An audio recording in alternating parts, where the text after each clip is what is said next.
Dan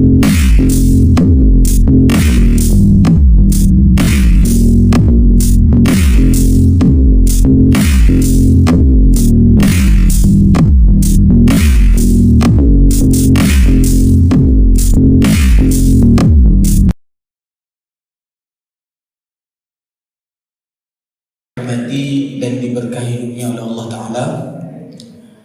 Kita bersyukur kepada Allah masih diberikan kesempatan beramal soleh. Mudah-mudahan semua amal soleh kita diterima dan diridhoi oleh Allah Subhanahu wa Ta'ala. Amin ya rabbal alamin. Bapak Ibu dirahmati Allah, melanjutkan ya tema kajian yang pernah kita sampaikan terkait dengan para pemenang dalam perspektif Al-Quran. Ya, jadi kita sudah menyebutkan di dalam Al-Quran itu ada orang-orang yang disebutkan langsung oleh Allah Ta'ala dengan kalimat ulaika humul muflihun. Mereka adalah orang-orang yang menang. Karena al-muflihun itu adalah para pemenang.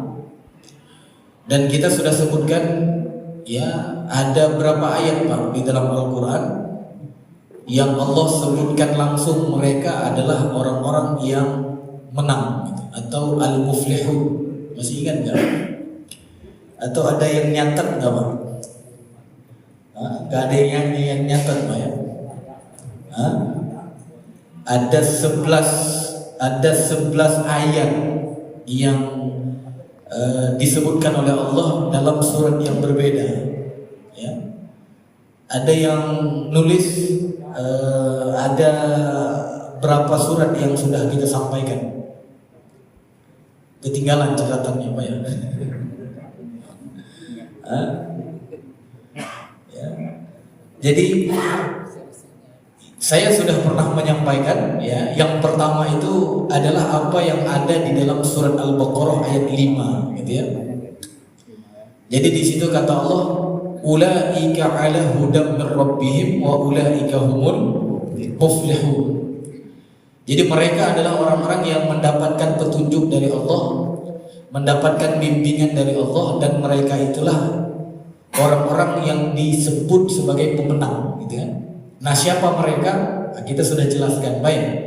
Ciri-cirinya ada pada 2 ayat sebelumnya, yaitu ayat 3 dan 4 dalam surat Al-Baqarah. Ya. Yang pertama di situ alladzina yu'minuna bil ghaibi, mereka yang percaya atau membenarkan terhadap perkara yang gaib gitu. Nah, kita nggak jelaskan lagi karena kita sudah jelaskan baik. Dan mudah-mudahan kita memang termasuk orang-orang yang sudah lulus di dalam iman kepada yang gaib, baik. Jangan sampai ya masih gagal gitu ya, masih gagal. Karena ciri-ciri yang disebutkan ini ciri-ciri yang sudah final gitu, sudah final. Jadi apa yang sudah dikatakan oleh Allah itu tidak akan berubah.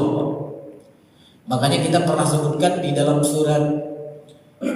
surat Qaf ayat 29 itu kan ada kalimat Allah Ta'ala di situ, ma yubaddalul qawlu ladayya wa ma ana bizallamin lil abid. Jadi kata Allah Ta'ala, tidak berubah keputusan Allah ya.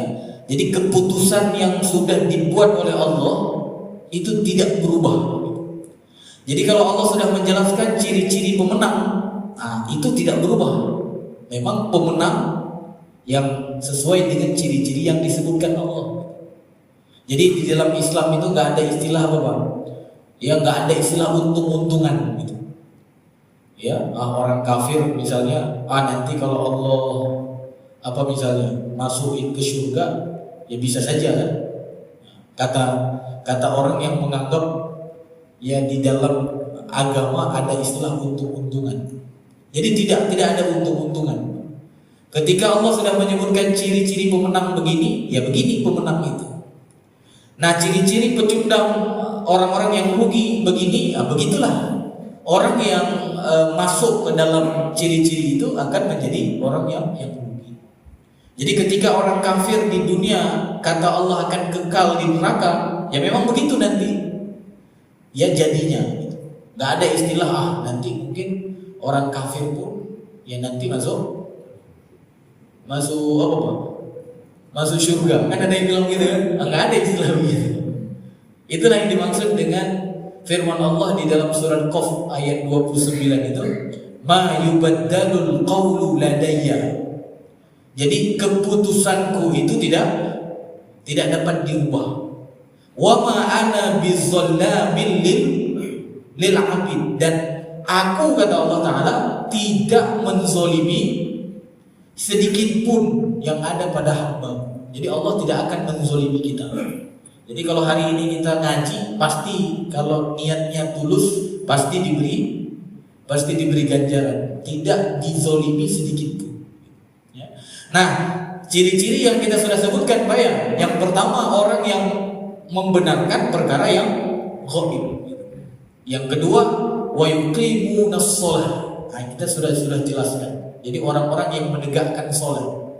Apa maksudnya? Dia ketika sholat syaratnya terpenuhi, rukunnya terpenuhi. Ya, itulah yang disebut dengan orang yang menegakkan sholat. Insya Allah kita lulus Pak ya? Ya, lulus insya Allah. Karena wudunya sudah benar, gitu ya. Jangan sampai Pak sudah sering-sering sholat, wudunya ya. Kemarin saya kalau tidak salah saya umroh kebetulan. Qadarullah umroh, saya entah lihat di sana ada bapak-bapak atau di Indonesia saya lihat. Jadi pas wudu, kebetulan saya di sampingnya, wudunya nggak kena ini gitu. Ya, jadi wudu cuma diangkat segini, habis itu dia basahin sampai sini. Ini memenuhi rukun wudu nggak? Karena mencuci tangan sampai siku. Berarti kalau dia tidak mencuci tangan sampai siku, berarti apa Pak? Wudunya tidak sah. Karena wudu salah satu syarat sahnya sholat. Karena wudunya nggak sempurna, berarti sholatnya. Nah, ini hati-hati. Jadi ada orang sholat, tapi tidak termasuk yang menegakkan sholat. Apalagi kalau sholatnya seperti apa Pak? Seperti ayam matok makanan gitu ya. Ya seperti di kita lah gitu ya. Semuanya ada di kita Pak ya. Ada sholat tarawih sekian rakaat dalam beberapa menit saja. Ya, itu ada di video Bapak buka gitu ya. Sholat tarawih tercepat adanya di Indonesia. Ya.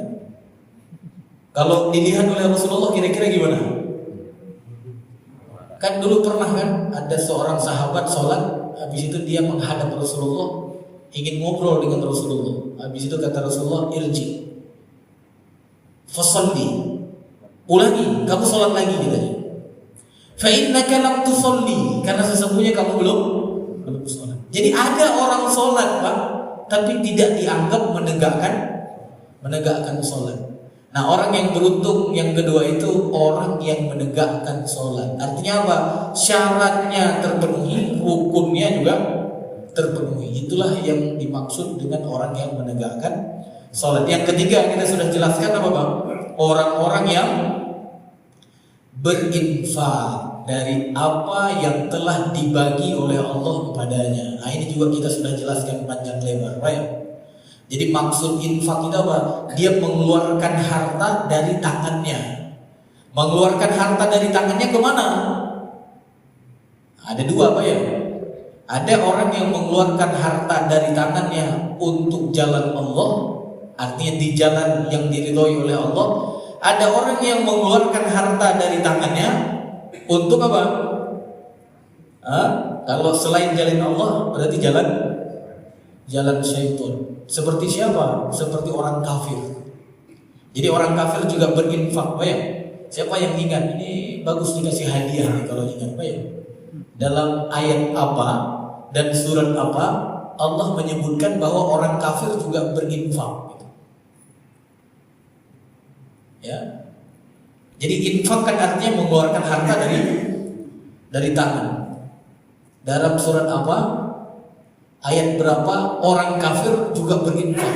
Kalau ada yang ingat bagus sekali itu. Surat?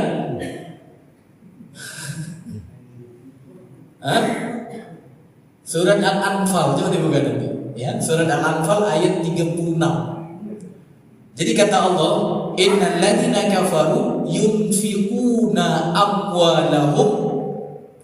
Orang-orang kafir kata Allah, mereka meninfakkan harta. Artinya apa? Mengeluarkan harta mereka di tangan mereka atau dari tangan mereka. Cuma tujuannya beda dengan infak kita. Beda dengan infak kita. Kalau infak kita untuk jalan Allah. Kalau mereka apa Pak? Apa di situ? Menghalang-halangi manusia dari jalan Allah. Jadi liyasuddu an sabilillah. Jadi orang beruntung kata Allah, orang yang berinfak, cuma berinfak di jalan Allah. Kalau infaknya untuk menghalangi jalan Allah, berarti orang yang rugi. Ya, makanya Bapak Ibu dirahmati Allah, jangan sampai ya kita menyia-nyiakan kesempatan berinfak di jalan Allah. Ya. Makanya saya sering sampaikan infak itu ya paling puncak lah gitu ya. Jadi umum gitu. Infak itu umum. Jadi infak itu dibagi dua, ada infak di jalan Allah, ada infak untuk menghalangi jalan Allah. Berarti di jalan syaitan kan? Nah, infak yang di jalan Allah ini ada bagian lagi. Ada seperti apa misalnya infak di jalan Allah, Pak? Ada sedekah, ada wasiat, ada hibah gitu kan, ada wakaf gitu. Bahkan nanti sedekah dibagi lagi gitu Pak ya. Dibagi lagi. Ada sedekah yang wajib, ada sedekah yang sunnah. Nah, kalau sedekah yang wajib namanya apa? Namanya zakat. Makanya nanti kita sudah sebutkan ciri-ciri orang yang disebut oleh pemenang, disebut sebagai pemenang oleh Allah di dalam surat Luqman. Disebutkan dengan rinci, Pak. Disebutkan dengan rinci bahwa pemenang itu ya selain tadi berinfak di jalan Allah, disebutkan langsung ciri-ciri infak di jalan Allah dengan rinci di situ. Ya, disebutkan di ayat 4 dalam surat Luqman itu. Yang pertama, orang yang beruntung itu atau pemenang itu adalah yang menegakkan sholat. Yang kedua, wa yutuna zakah. Wa yutuna zakah. Jadi setelah mereka menegakkan sholat, mereka kemudian apa? Menunaikan zakat. Nah, padahal di dalam surat Al-Baqarah ayat 3 tadi kan sudah disebutkan kan ciri-ciri pemenang itu berinfak, gitu kan? Berinfak. Cuma nggak disebutkan infaknya di mana. Kan wa mimma razaqnahum yunfiqun. Dari harta yang telah diberikan oleh Allah kepada mereka apa? Belanjakan gitu, atau mereka keluarkan dari tangan mereka. Tidak disebutkan di situ. Dia keluarkan untuk apa gitu. Allah tidak sebutkan. Bahkan tidak disebutkan wa mimma razaqnahum ya yunfiquna fi sabilillah misalnya. Kan enggak ada kan? Nah, makanya nanti dijelaskan di ayat yang lain. Di antaranya apa? Ya, yang kita sudah sebutkan dalam surat Luqman ayat 4. Nah, di antara bentuk infak mereka itu, bentuk pembelanjaan harta mereka di antaranya adalah zakat gitu. Di antaranya adalah zakat. Yang zakat itu pasti infak di jalan Allah, ya. Nah, kemudian disebutkan juga kan di ayat 4-nya ciri orang yang beruntung itu apa? Ya, alladzina yu'minuna bil ghaib, alladzina yu'minuna bima unzila ilaika wa ma unzila min qablik. Orang yang membenarkan atau mengimani apa yang telah diturunkan kepada siapa? Kepada ya unzila ilaika. Maksudnya apa di situ, Pak? Yang diturunkan kepadamu. Berarti kamu di situ maksudnya apa? Kepada Nabi Muhammad. Apa yang telah diturunkan kepada Nabi Muhammad dan juga apa yang telah diturunkan kepada nabi-nabi sebelumnya yang belum dirubah. Kita benarkan gitu, kita benarkan. Berarti apa? Kita termasuk pemenang. Tapi kalau Bapak ragu-ragu gitu Pak ya. Apalagi sampai kemudian mengatakan apa yang diturunkan kepada Nabi Muhammad itu nggak cocok lagi, gitu ya, nggak relevan lagi untuk sekarang. Ya, berarti apa Pak? Pemenang atau bukan? Bukan. Ya. Apa Pak yang diturunkan kepada Nabi Muhammad? Masih ingat nggak Pak? Yang diturunkan oleh Allah kepada Nabi Muhammad itu apa? Yang harus kita benarkan. Apa Pak? Al-Quran. Secara umum saya sebutkan dulu kalau tidak salah, kita harus mengimani yang diturunkan kepada Nabi Muhammad. Yang diturunkan itu adalah wahyu. Wahyu. Karena selain Al-Quran, wahyu juga ada satu lagi, apa namanya kemarin Pak? Sunnah. Ya, jadi yang diturunkan kepada Nabi Muhammad adalah wahyu. Wahyu itu apa saja? Yang pertama diantaranya adalah Al-Quran. Yang kedua sunnah. Ya, walaupun nanti ya ada sebagian para ulama tidak menganggap sunnah itu sebagai wahyu, gitu. Tapi saya sampaikan dan saya mengajak bapak-bapak termasuk yang percaya antara Quran dan sunnah itu satu paket. Saya sering ngulangin ini ya, biar apa? Biar kita tidak memisah-misahkan antara Quran dan sunnah. Karena antara Al-Quran dan sunnah itu satu paket sebenarnya. Dia wahyu. Ya, karena pada dasarnya Nabi Muhammad SAW setelah diangkat menjadi nabi, kalimat yang keluar dari mulutnya itu bukan kalimat yang sesuai dengan hawa nafsunya. Ada kan? Dalam surat An-Najm ayat kata Allah Ta'ala, wama yantiqu, tidaklah. Jadi yang tiqu itu artinya apa? Beliau berucap, beliau berbicara gitu. Yang tiqu, wama yantiqu anil hawa, in huwa illa wahyu yuha. Jadi setelah beliau diangkat menjadi nabi di saat umur beliau 40 tahun itu, maka kalimat yang keluar dari mulut beliau itu nggak ada lagi kalimat yang sesuai dengan hawa nafsu beliau. Tapi semuanya apa? Wahyu. Kalau tidak Al-Quran berarti apa? Hadis. Makanya kita harus imani semua. Semuanya harus diimani. Kalau mau menjadi orang yang beruntung. Nah, yang terakhir yang ada di dalam surat Al-Baqarah ayat 4 itu apa? Ya, wahum bil akhir, apa namanya? Wa bil akhiratihum yuqinun. Dan terhadap hari akhirat mereka benar-benar yakin. Baru di ayat 5-nya kata Allah, ulaika ala hudam mir rabbihim wa ulaika humul muflihun. Ya. Jadi ini dan kemudian dikuatkan dengan surat Luqman tadi ayat 4. Di dalam surat Luqman ayat 4 diulangi 3 saja sebenarnya. 3. Yang pertama, alladzina yuqimunas shalah, yang menegakkan salat, wa yutunaz zakah, yang kemudian menunaikan zakat, dan kemudian diulangi lagi wahum bil akhirati hum yuqinun, dan mereka terhadap akhirat mereka benar-benar yakin. Dan di ayat 5-nya kata Allah, ulaika ala hudam, apa namanya? Ulaika ala hudam mir rabbihim wa ulaika humul muflihun. Mereka orang-orang yang mendapatkan petunjuk dan apa? Dan disebut sebagai pemenang. Baik. Ada yang nyatat Pak kemarin? Antum nyatat nggak? Nyatat kan? Nah, setelah itu kita sampaikan surat apa Pak? Kalau tidak salah kita sampaikan surat bukunya baru ini. Oh, bukunya baru lagi. Bukunya baru lagi ya. Disimpan di rumah yang sudah bayar, Masya Allah. Barakallahu fikum ya. Jadi kadang-kadang memang kata para ulama, ilmu itu harus apa Pak? Harus dicatat. Oh ya, kalau tidak apa Pak? Kalau tidak lupa ya. Jadi salah satu cara menjaga ilmu itu dengan mencatat, gitu Pak ya. Nah, berarti sudah 2 ayat Pak ya. Habis itu saya juga sudah sampaikan, saya ingat ya, saya sudah sampaikan firman Allah Subhanahu wa taala dalam surat Al-Hasyr ayat 9. Ya. Di mana di situ Allah Subhanahu wa taala menyebutkan ciri-ciri orang yang menang di situ adalah orang yang menjauhkan dirinya dari sifat kikir gitu, kikir. Ya.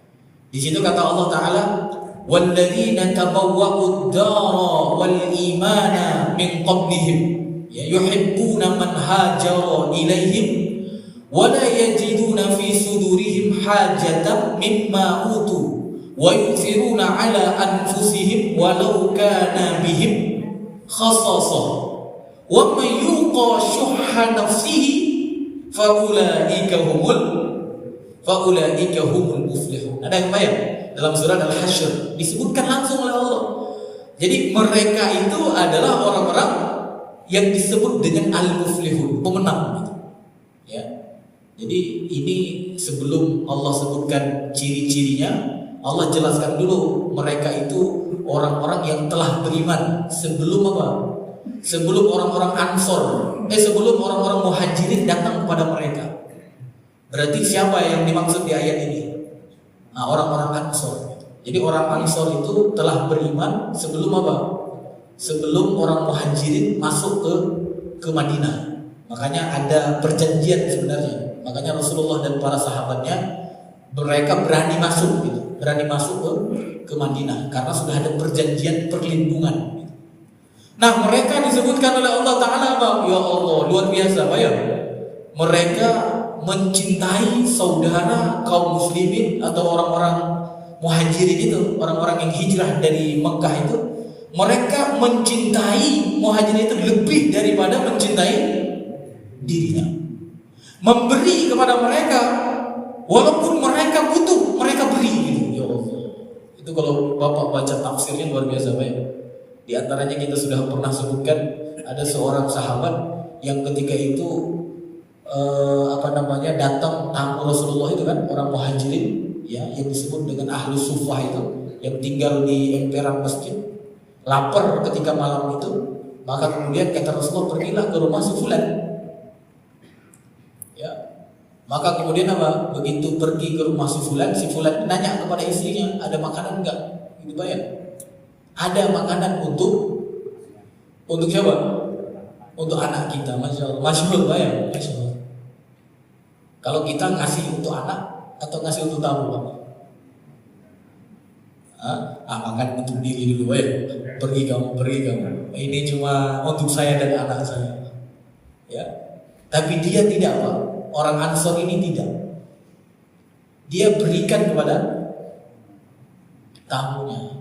Makanya disebutkan oleh Allah Ta'ala ya, mereka mendahulukan saudaranya walaupun dia sedang wa yusiruna ala anfusihim walau kana bihim khasasah. Mereka mendahulukan saudaranya walaupun apa? Walaupun dia sedang butuh. Kan tadi sedang butuh ya. Sampai disebutkan di hadis itu Allah ketawa dengan sikap orang itu. Besoknya dikasih tahu sama Rasulullah, ente semalam ngapain gitu. Kenapa Allah ketawa sama perbuatan gitu. Kenapa Allah ketawa? Ya, sampai karena apa? Karena ketika itu dia perintahkan istrinya untuk matikan lampu gitu.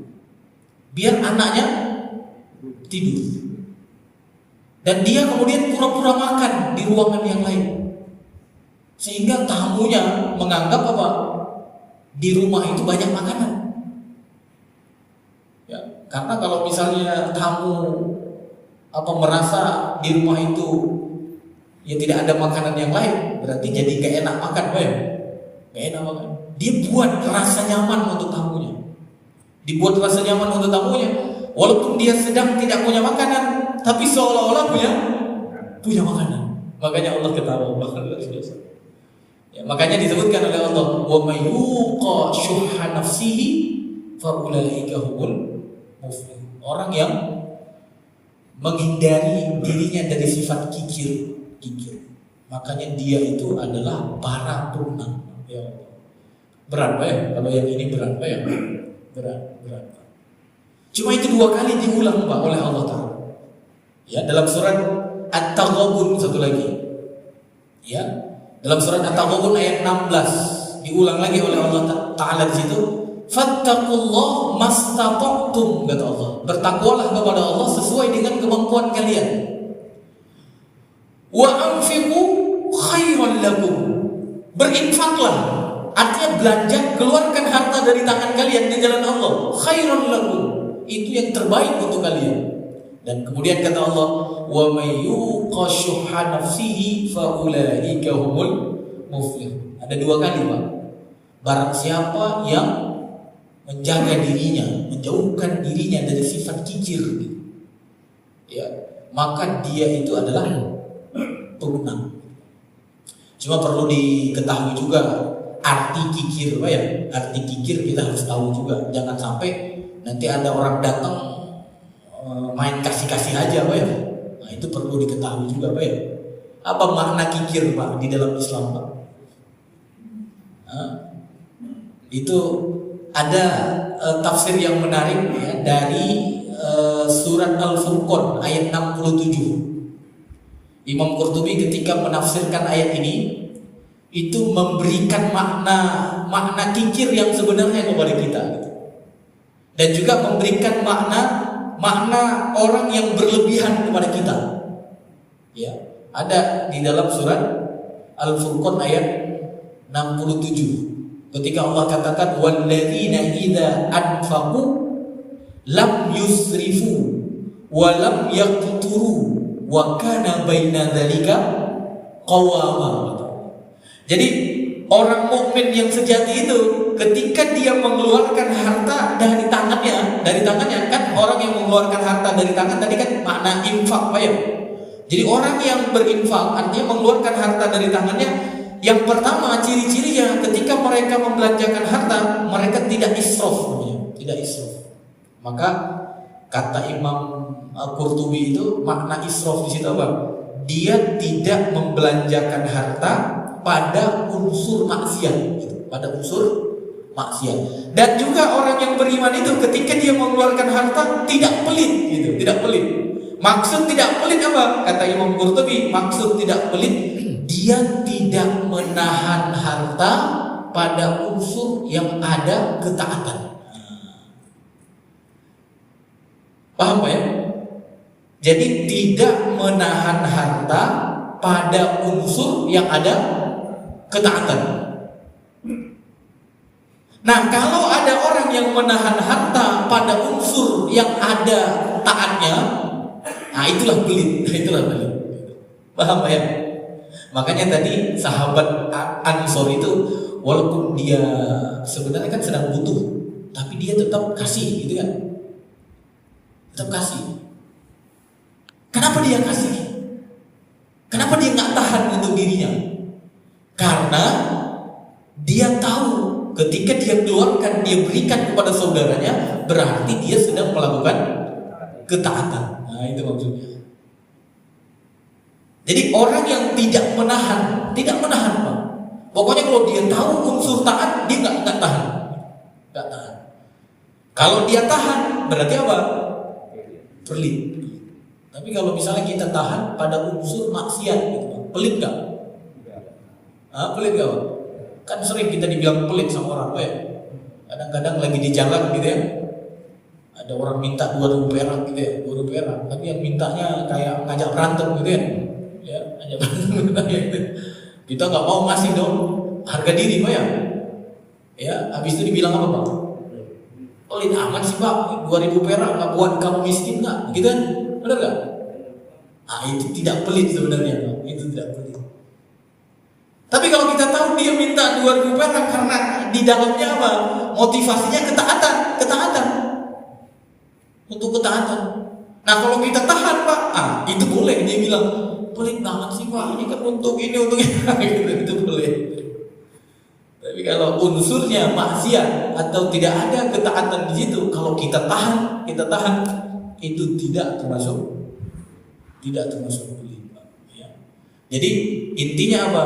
Orang yang disebut dengan pemenang itu dia menjauhkan dirinya dari sifat kikir itu. Maksudnya apa?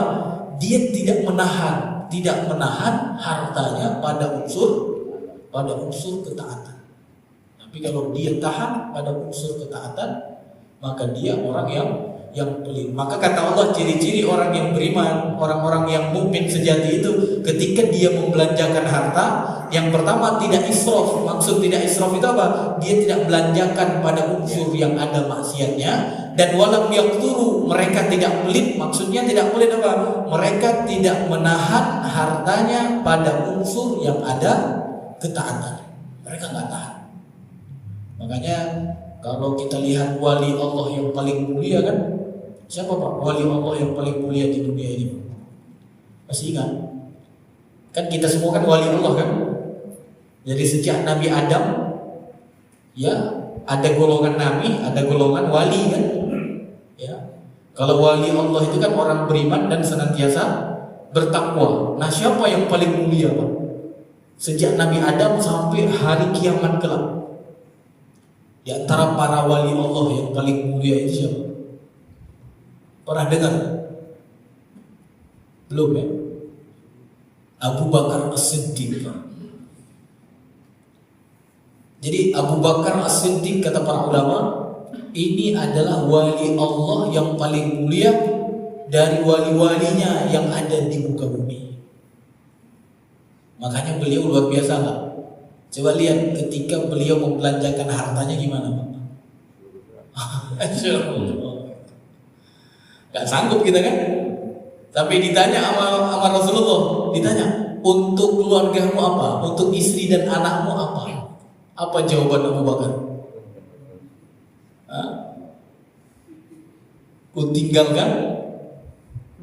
Kutinggalkan Allah dan Rasulnya. Ya Allah. Kalau kita belum banyak, masih tahan-tahan dikit lah. Gitu. Walaupun itu boleh Pak, boleh, karena ada sahabat yang lain, dia nanya ke Rasulullah, ya Rasulullah, gimana? Aku punya harta nih, ya, aku infakkan semua, boleh nggak? Kata Rasulullah, jangan. Banyak itu banyak. Kata Rasulullah. Kalau setengah gimana? Kata Rasulullah, itu juga banyak. Kalau sepertiga gimana ya Rasulullah? Ya, sepertiga masih banyak, tapi disitulah nanti batasannya. Tapi masih banyak juga kata Rasulullah. Ya, makanya dari hadis ini disebutkan nanti oleh para ulama, ya bagi kita yang tidak seperti Abu Bakar, ya kalau mau belanjakan harta di jalan Allah, ya maksimal berapa? Ya sepertiga lah, sepertiga. Ya. Tapi kalau kira-kira anak kita kayaknya sudah mantap semua gitu ya, aku infakkan harta seperti apa? Seperti Abu Bakar, itu luar biasa gitu ya, itu luar biasa. Berarti apa? Kita sudah benar-benar hilang dari diri kita sifat pelit tadi, sifat pelit. Ya. Nah, jadi ada dua kali diulang oleh Allah, Pak ya. Orang yang menghindari dirinya dari sifat kikir, mereka itu disebut dengan pemenang. Ya. Dalam surat Al-Hasyr ayat 9 dan satu lagi surat At-Taghabun ayat 16, Pak ya, ayat 16. Mudah-mudahan antum sekarang catat, Pak ya. Ya. Kita lanjutkan. Gimana? Insyaallah. Barakallahu fikum. Ya. Jadi kita lihat selanjutnya orang-orang yang disebut oleh Allah Subhanahu wa taala sebagai pemenang atau dengan kalimat ulaika humul muflihun. Itu ada di dalam surat apa? Itu ada di dalam surat Al-A'raf. Ya. Surat Al-A'raf ayat yang pertama ayat 8. Coba dibuka, benar enggak? Ya, surat Al-A'raf ayat 8. Di situ Allah Subhanahu wa taala berfirman, "Wal waznu yawma idzinil haqq," kata Allah taala. Benar enggak? Surat Al-A'raf ayat 8, benar enggak?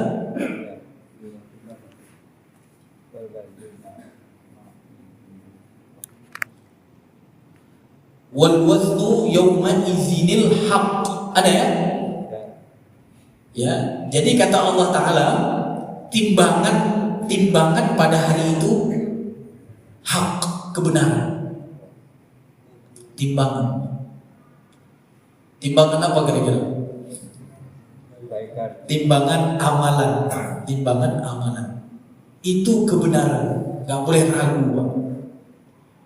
Ya. Dan kemudian kata Allah, faman thaqulat mawazinuhu faulaika humul muflihun. Barang siapa yang timbangan kebaikannya berat, maka mereka itulah pemenang. Ya. Makanya saya katakan tidak ada istilah untung-untungan, Pak. Ya. Setiap amal kita itu ada apa, Pak? Ada rewardnya. Ya, sholat sendiri ada rewardnya, hadiahnya, pahalanya berapa ada. Sholat berjamaah ada. Sholat di sini ada hitungannya. Sholat di Masjidil Haram ada hitungannya. Sholat di Masjid Nabawi ada hitungannya. Sholat di Masjidil Aqsa ada hitungannya. Sedekah ada hitungannya.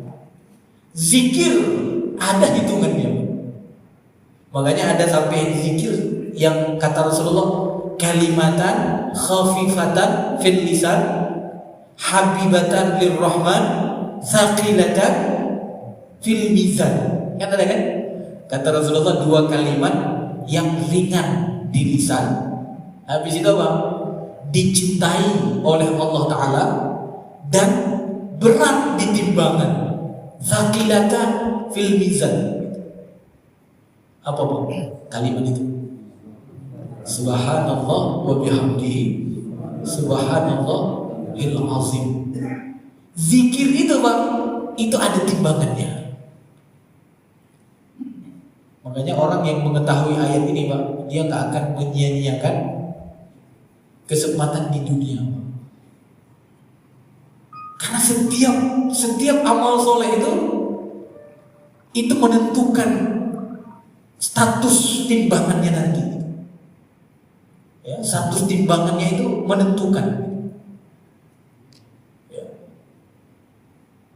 Jadi kalau kita sudah tahu ini dan kita nggak mau melakukan amal soleh, kayaknya kebangetan, Pak ya, kebangetan. Jadi faman thaqulat, kata Allah, faman thaqulat mawazinuhu, yang berat timbangan kebaikannya, itulah pemenang, itulah pemenang. Ya berarti kebalikannya, kalau ringan timbangan kebaikannya, apa Pak? Kalau ringan, ya pecundang, orang yang merugi. Ya Allah, mudah-mudahan kajian kita ini bisa jadi salah satu pemberat timbangan kebaikan, Pak ya. Cuma ya banyak Pak, banyak sebenarnya banyak. Kalau di dalam kitab Riyadhus Shalihin itu sampai disebutkan ada satu bab itu banyak jalan menuju kebaikan. Artinya apa? Banyak jalan menuju ya amal soleh yang membuat timbangan kita atau timbangan kebaikan itu menjadi berat. Itu ada dalam kitab Riyadhus Shalihin itu bab khusus, banyak jalan menuju kebaikan. Artinya apa? Ketika kita melakukan kebaikan itu akan membuat timbangan kebaikan itu menjadi berat. Bahkan sampai disebutkan nanam pohon, Pak ya, nanam pohon. Dan pohon itu hasilnya dimakan burung. Kadang-kadang kan kita kesel, Pak ya. Udah nanam pohon mangga depan rumah, habis itu diambil orang yang sedang lewat. Gitu, Pak ya. Marah enggak, Pak? Nah, kata Rasulullah, kalau diambil kita ikhlas, kita ridho, itu jadi apa? Jadi sedekah, Pak. Padi kita tanam, ada apa Pak? Ada hama apa? Hama kalau sudah belum jadi tikus gitu ya. Kalau sudah jadi apa Pak? Burung kan? Kata Rasulullah, yang dimakan oleh burung itu jadi sedekah untuk kita. Itu sampai segitunya gitu. Artinya apa? Banyak jalan menuju kebaikan. Duri yang kita pindahin gitu, di jalan atau penghalang gitu ya, kita ambil, kita pindahin, itu dicatat. Ya, subhanallah, Pak ya. Begitu juga keburukan, Makanya ada dalam sebuah hadis disebutkan ya di dalam kitab Riyadhus Shalihin itu, kata Rasulullah SAW ketika diperlihatkan catatan manusia kepadaku, karena pernah diperlihatkan catatan amal manusia kepada Rasulullah. Maka di antaranya Rasulullah SAW melihat di dalam catatan kebaikan itu ada seseorang yang sedang membuang ranting di jalan. Itu kan sepele, Pak ya, sepele. Nah, kemudian juga diperlihatkan oleh Allah kepada Nabi Muhammad catatan keburukan. Ada di situ apa? Ada di situ orang yang membuang dahak di masjid dan dia tidak menguburkannya. Nah, itu keburukan. Berarti apa? Menambah catatan dulu. Ya cuma jangan dibayangkan masjid sekarang, Pak ya. Ada orang buang dahak, menutupnya gimana cara nutupnya? Ya karpet, Pak ya. Itu masjid zaman dulu. Karena kalau di Timur Tengah dulu masjid itu tidak ada karpet, Pak. Makanya dulu ada kisah seorang Arab Badui malah apa, Pak? Kencing di pojokan masjid itu. Ya. Jadi jangan mikir masjid seperti sekarang. Ya. Makanya kata Rasulullah, ada salah satu orang yang membuang dahak, dia tidak menguburkannya. Itu ada di dalam daftar keburukan. Makanya Bapak yang sudah ke masjid, Pak, jangan sampai Bapak nanti dapat di dalam daftar amal itu buang sampah di masjid gitu, ya. Ya, itu dikiaskan lah, gitu, ya. Karena apa? Berarti mengotori masjid bagian dari amal yang buruk. Karena kadang ada pengajian besar, habis pengajian besar DKM-nya sibuk buang aqua lah, buang macam-macam di dalam masjid. Nah, itu keburukan, Ya. Jadi intinya Bapak Ibu dirahmati Allah, Allah Subhanahu wa taala menyebutkan orang yang berat timbangan kebaikannya berarti dia pemenang. Bahkan 2 kali diulang oleh Allah. Ada satu lagi di dalam surat Al-Mu'minun. Di dalam surat Al-Mu'minun ayat 102. Benar nggak? Coba tolong dicek. Ya. Biar nanti yang catat tidak salah catat, Pak ya. Di dalam surat Al-Mu'minun ayat 102. Oh, ini udah habis waktunya, Pak. Gimana? Kita lanjutkan setelah azan insyaallah. Ya. Coba dicek dulu, Pak, yang terakhir ini. Ada ya?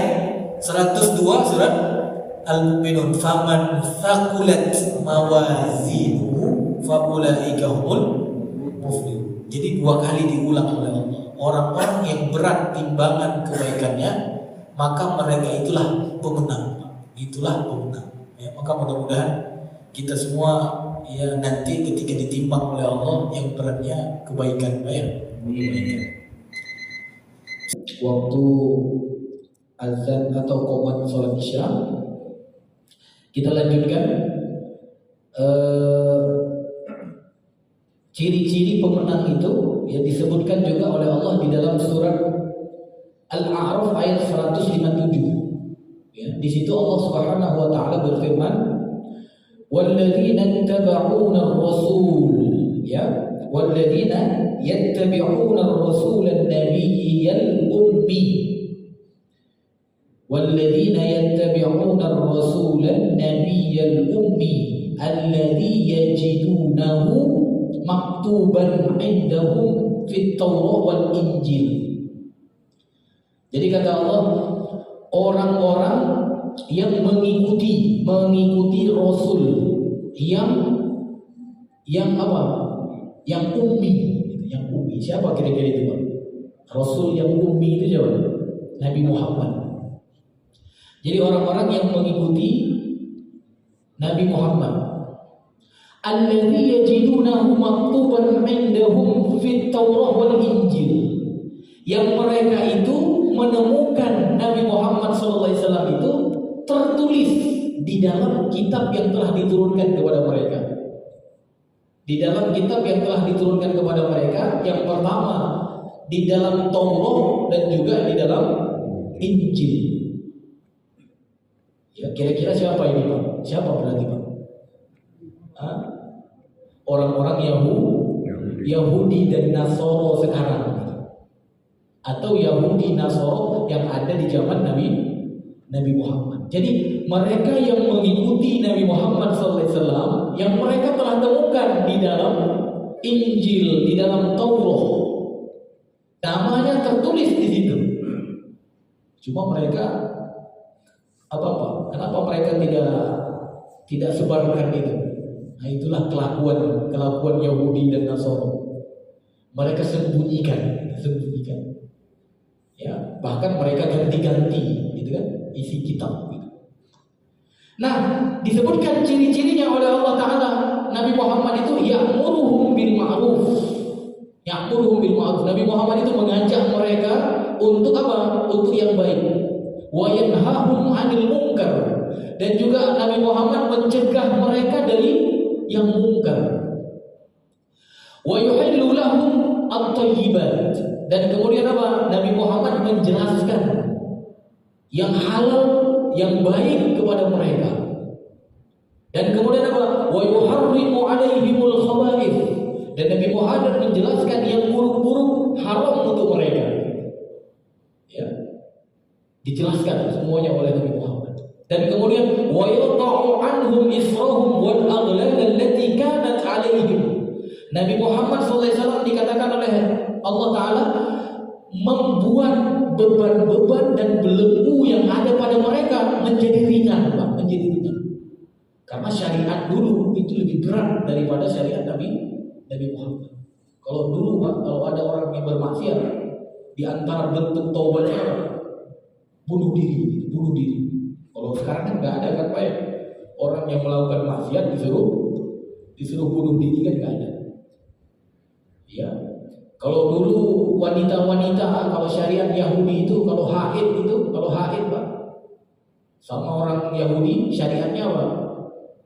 Disuruh tinggal di tempat yang jauh gitu.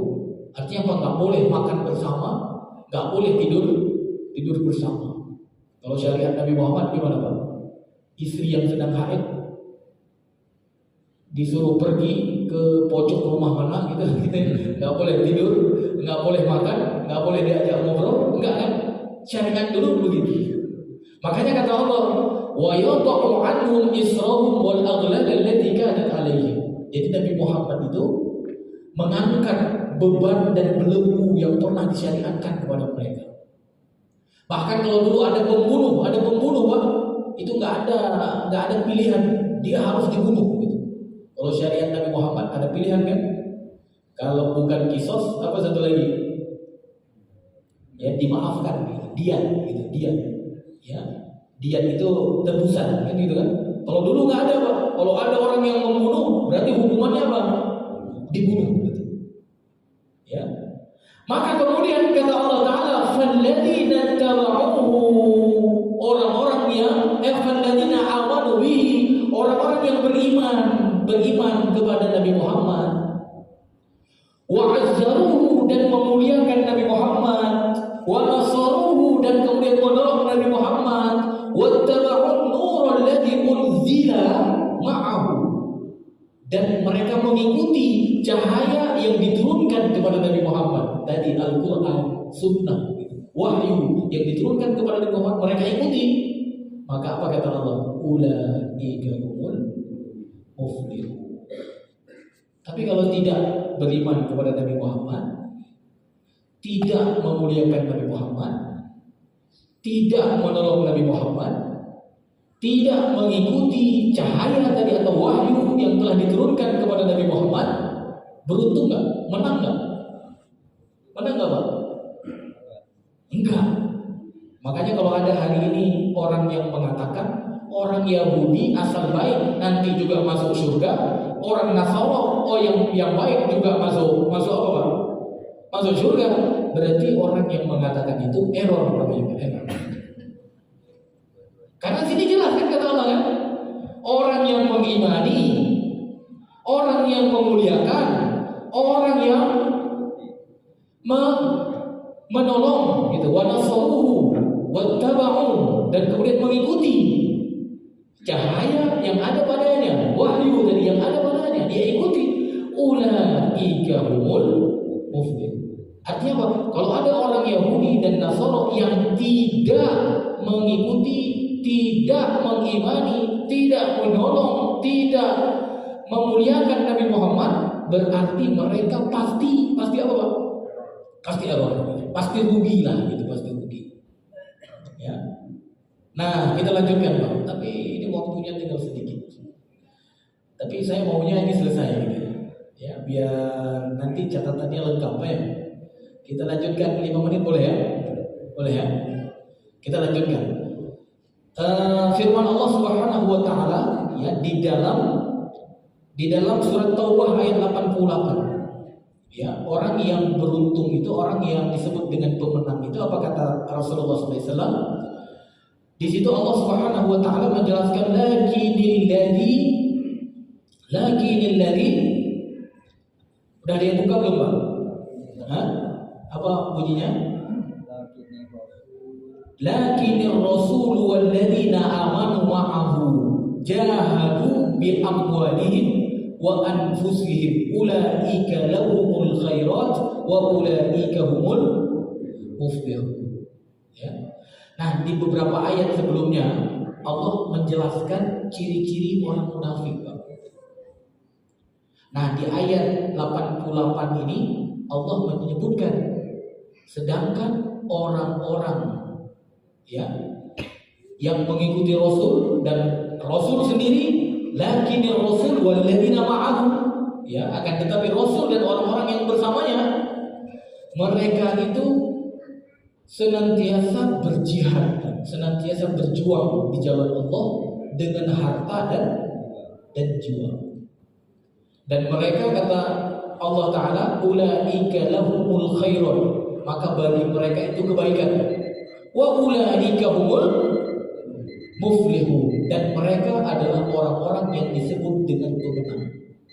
Ya, jadi sebenarnya ayat ini Allah Subhanahu wa taala sedang menyindir orang-orang munafik yang enggak mau berjihad di jalan Allah. Karena yang namanya orang munafik kadang-kadang kalaupun dia sudah ikut pasti dia kompori orang-orang biar kemudian apa? Mundur. Seperti apa yang terjadi di perang Uhud. Seperti juga apa yang terjadi di perang Ahzab. Mereka sudah ikut, Pak.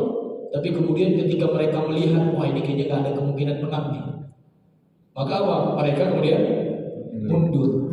Beda dengan Rasul dan orang-orang yang bersamanya, orang-orang yang iman yang teguh, mereka terus berjihad.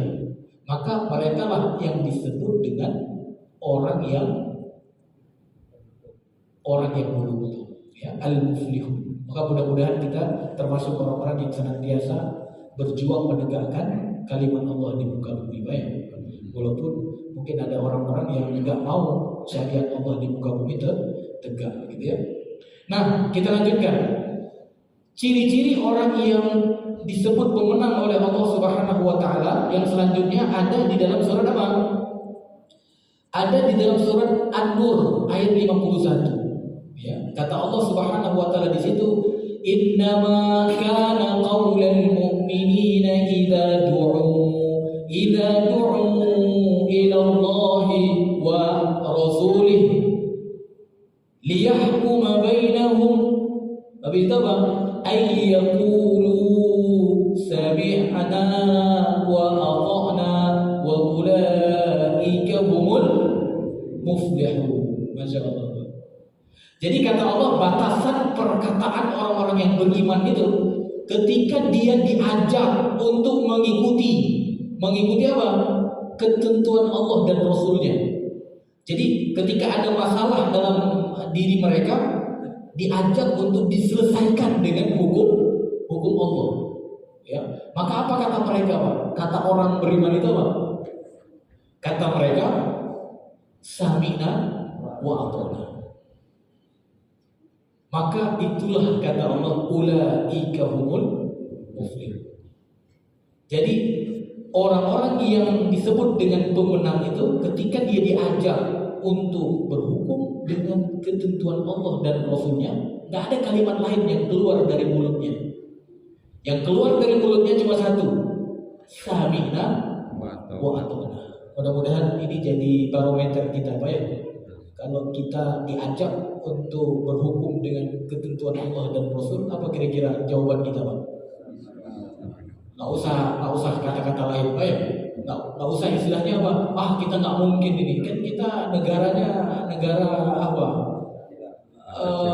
Negara macam-macam lah alasan, Pak ya. Saya sering ngobrol dengan teman-teman, bahkan teman-teman kuliah ada juga, Pak. Udahlah, kita kan Muslim terbanyak nih. Udah kita berjuang aja. Kita sepakat, kita ketok palu, hukum Allah ditegakkan. Banyak alasannya, Pak. Banyak alasannya.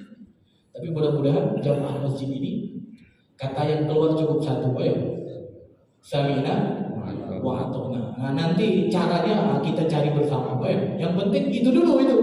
Jadi kata yang keluar adalah samina wa atona. Itulah orang yang disebut dengan pemenang. Kita lanjut dalam surat apa satu lagi, Pak? Ada 2 lagi berarti ya. Kita sudah 9 ya. 10 sudah. Berarti satu lagi. Kayaknya 9 berarti. Ya. Coba lihat surat Ar-Rum. Surat Ar-Rum ayat 38. Ada satu lagi ya. Jadi surat Ar-Rum ayat 38 apa kata Allah? Fa'ati dzal qurba haqqahu wal miskin wa ibnas sabil dzalika khairul lil ladzina yuriduna wajha Allah wa ulaika humul muflihun. Jadi orang-orang yang disebut oleh Allah sebagai pemenang itu orang-orang yang memberikan hak siapa? Hak kerabatnya, hak orang miskin, hak ibnu sabil atau orang yang sedang dalam perjalanan.